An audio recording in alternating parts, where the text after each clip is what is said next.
Y la cifra es escandalosa, ¿no? Porque 45 días tenemos de cuarentena, 40 femicidios se han dado en este contexto, ¿no? Digamos, femicidios es muerte, es violencia y es seguida de muerte. Hay otros casos, hay muchísimos más casos denunciados. Esta semana se conoció el caso del jugador de Boca, de Villa.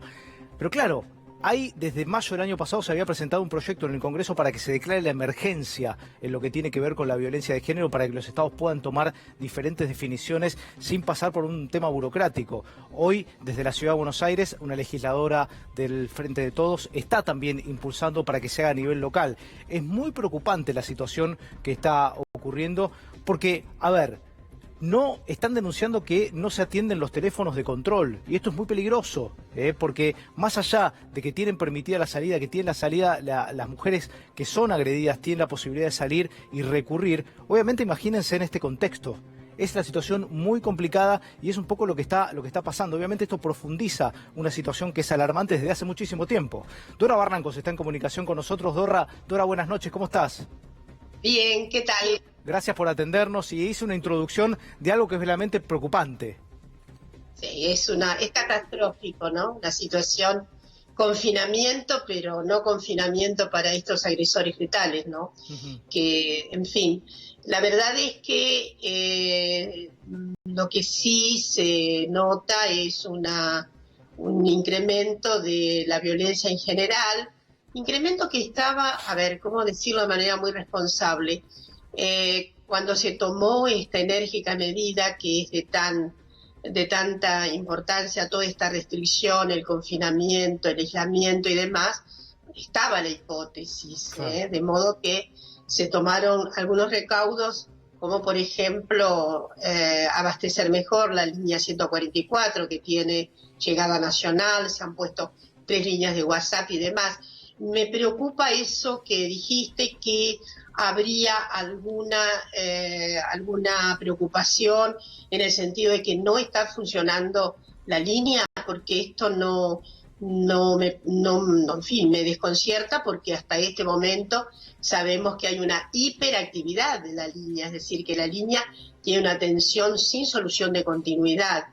Pero, en fin, es más, algunas jurisdicciones provinciales también han puesto líneas a disposición, y es más, algunos municipios También, que también han reforzado de algún modo la atención. Ahora, respecto de la tasa brutal de femicidio, estamos más o menos en la misma dolorosa y trágica situación de unos meses atrás, ¿no? Es decir, y esto requiere sí ya una circunstancia que sí que está viendo muy, muy de cerca. Me consta perfectamente el trabajo que está haciendo la ministra de Mujeres, Género y Géneros y Diversidad, en el sentido de que ahí tenemos que tener toda una actividad, primero preventiva, inexorable, ¿no?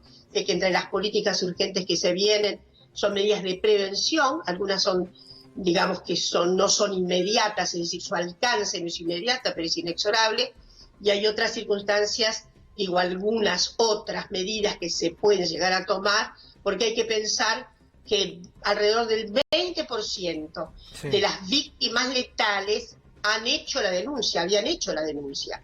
Entonces, ahí hay algo muy severo que atender. Pero, en fin, es una circunstancia muy, muy pavorosa, da mucha congoja.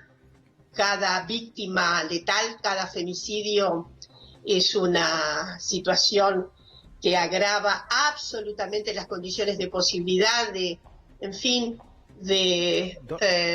¿cómo decirlo? Las condiciones de posibilidad de otra argumentación social. Esto es lo que quiero decir, ¿no? Dora, ¿cómo te cae el gobernador de la provincia de La Rioja, Ricardo Quintela? Te voy a leer textual lo que dijo, Los presos por violencia de género no son peligrosos para la sociedad civil. Simplemente tuvieron un conflicto conyugal. No puedo creerlo, la verdad, me sorprende lo que me decís. Bueno, ahí una de las circunstancias que nos preocupan. ¿Qué nos preocupa? y nos preocupa que no haya entrañamiento de esta circunstancia en toda la membresía, sobre todo que tiene que ver con competencias gubernamentales. Claro. Entonces, y la ley Micaela, es grave esto, ¿no?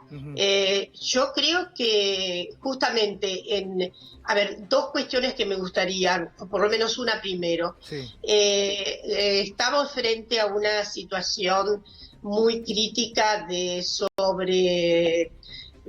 sobredimensionamiento, de hacinamiento, de cuestiones brutales en las cárceles, que hizo que hubiera un clamor general, sobre todo en la membresía que corresponde al Poder Judicial, que está atento a los derechos, digamos, todos los organismos de derechos humanos, etcétera.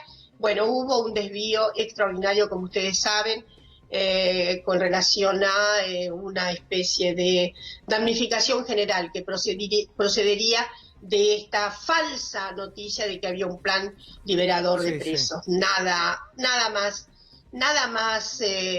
Nada más grave en materia de daño por la falta de verdad de semejante noticia. Ahora, nos preocupó sí mucho que algunos jueces en algunos lugares determinaran justamente la continuidad de la prisión domiciliaria en algunos 5 casos muy aberrantes que conozco así de manera más particular.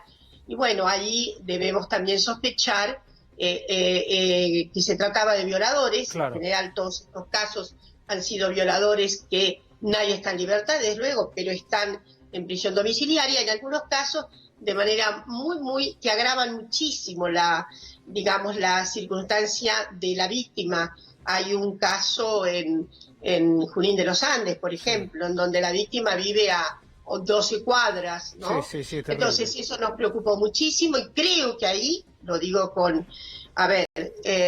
voy a subrayar la responsabilidad.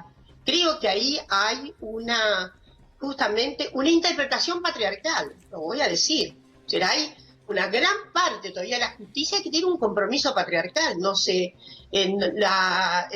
tanto las disposiciones que hubo en la provincia de Buenos Aires respecto al fallo de casación, dice claramente cuáles son las restricciones por las que deben formularse las posibilidades de este instituto de la prisión domiciliaria. Entonces, nos llama muchísimo la atención, lo digo, y la verdad es que me siento azorada con esta comunicación.